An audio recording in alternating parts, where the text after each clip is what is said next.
Legends of the Hidden Temple. With your guide, Kirk Fogg.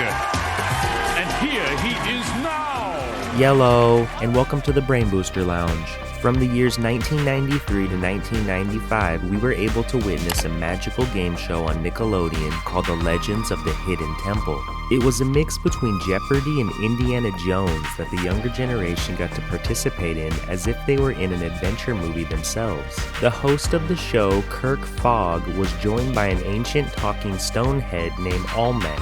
6 different teams consisting of 1 boy and 1 girl competed in adventure temple games with a chance to win prizes from moon shoes to grand prizes like a trip to Busch Gardens. The 6 different teams all had their own epic names: Red Jaguars, Blue Barracudas, Green Monkeys, Orange Iguanas, Purple Parrots, and the Silver Snakes. The Silver Snakes and the Green Monkeys had the best winning percentage throughout the show, but everyone knows the Blue Barracudas were the best team.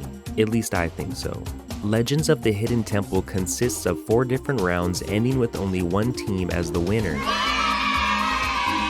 The first round was called the Moat. The 6 teams would attempt to cross a narrow, shallow swimming pool. Each episode changed up the way the contestants made their way across the water, some more challenging than others. The first 4 teams to get across the water were blessed to stand at the top of 4 levels called the Steps of Knowledge. This round began with Olmec telling a tale about a legendary artifact that then becomes the theme for the rest of the game show. In the past game shows, the legendary artifact had been items as far as the electric key of Benjamin Franklin to the broken wings of Icarus. Olmec also tells the contestants where the legendary artifact is hidden inside the last round of the temple.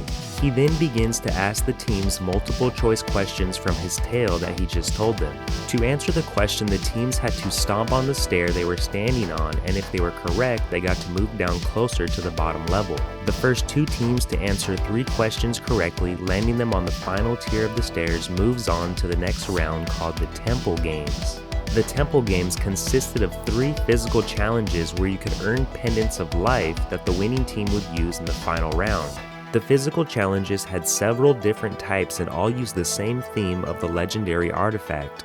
The first 2 games were worth half a pendant and the final game was worth a full pendant. If a tiebreaker were to occur, the 2 teams would be placed upon a tiebreaker pedestal with a button and asked 1 question.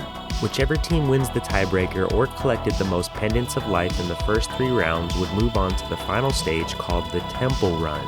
The lucky kids who made it to the final round would take with them their pendants of life and jump into the Indiana Jones-like adventure to find the legendary artifact Olmec had been talking about the whole show. Each team designated one of them to enter the temple first and bring with them a full pendant of life. The other team member would hold any remaining pieces of the pendant and wait outside ready to enter. Olmec would then explain to them the different rooms in the temple and the necessary tasks in order to complete the puzzles in each room.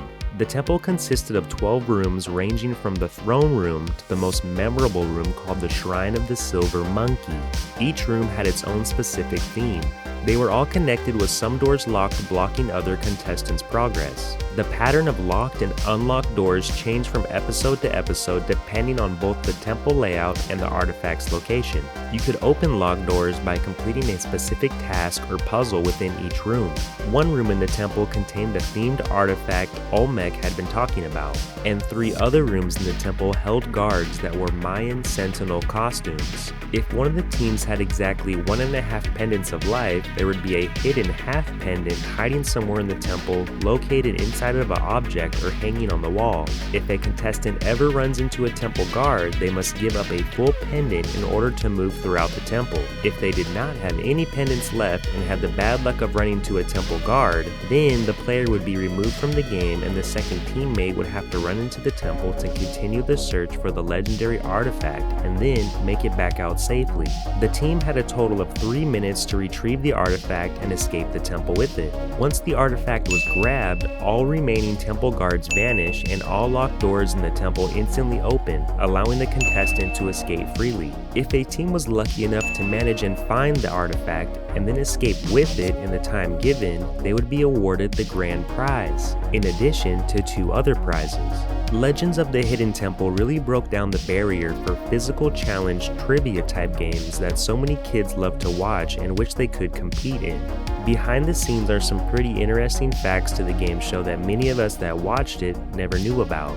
One of the temple guards stated that his least favorite room to hide in was the dark forest. He mentioned that the fake plastic trees inside cut into his arms, and that the entire room smelled like 3 years of BO from all the foam and rubber inside soaking up the sweat from the kids. Producers mentioned that there was a good reason why only 30 some odd teams would go on to win the grand prize out of 120 episodes. They designed the temple to be extremely difficult to escape, and the budget for the show was not large enough for everyone to always win.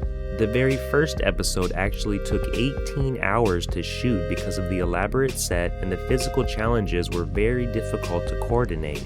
By the time the final team made it to the temple run, they were extremely exhausted and sometimes crying.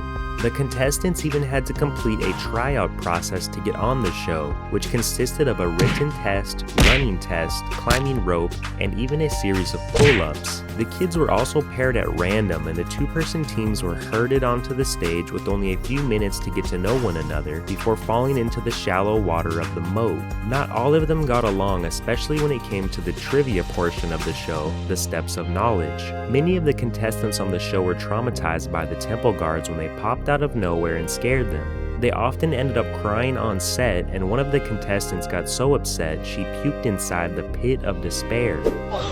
The most difficult room puzzle to complete for any of the children was the iconic shrine of the silver monkey. This is a room where you would watch as a kid and scream at the TV chanting to the contestant to complete the puzzle as fast as they possibly could. It was a simple task to grab the 3 monkey parts and piece them together, but the host said that many contestants had so much trouble with it because they would always face the monkey the wrong way, and at the same time lose focus with time running out and the temple guards possibly popping out behind them. Legends of the Hidden Temple was originally themed a haunted house, but Nickelodeon said they did not like the monsters, but did like the idea. Inside of Olmec's head actually stood a man named Dee Barker, who also did the voiceovers on SpongeBob. He would sit inside the 6-foot head with a microphone and a script, as well as control the movement of the statue's mouth with a lever. When it came to game shows that the younger generation got a chance to compete in, the Legends of the Hidden Temple was definitely the most exciting and fun to watch. The mix of adventure movie and trivia made this game show an instant classic and always looked back on by those who lived it. It really put the viewer in the contestants' little aqua socks and let them dive into the moat, travel through the hidden temple together, as well as learn some facts along the way. It was always a blessing to see a team escape the hidden temple with the artifact because it was so difficult and rarely ever happened. From the steps of knowledge to the shrine of the silver monkey, the Legends of the Hidden Temple will never be forgotten and is still fun to watch today. Thank you so much for checking out the Brain Booster Lounge. If you have any favorite moments from the Legend of the Hidden Temple or other favorite game shows, let me know in the comments. If you enjoyed this journey in the Tales from the Temple, please subscribe to the channel. I'll be coming out with new content for you every week.